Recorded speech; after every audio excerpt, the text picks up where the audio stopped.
আসসালামু আলাইকুম রহমতুল্লাহি বারাকাতু। আজকে আমরা আলোচনা করব সময়ের গুরুত্ব ও নষ্ট সময়ের কুফল।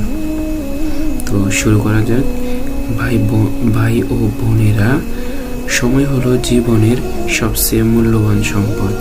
একবার যদি সময় চলে যায় তা আর ফিরে আসে না। রাসূল সাল্লাল্লাহু আলাইহি সাল্লাম বলেছেন, দুইটি নিয়ামতের ব্যাপারে অনেক মানুষ প্রতারিত: স্বাস্থ্য এবং অবসর।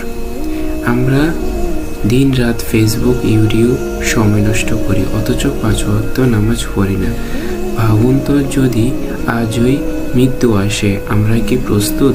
তাই আসুন সময়ের সঠিক ব্যবহার করি। প্রতিদিন কিছু সময় কোরআন, দোয়া ও ভালো কাজে ব্যয় করি।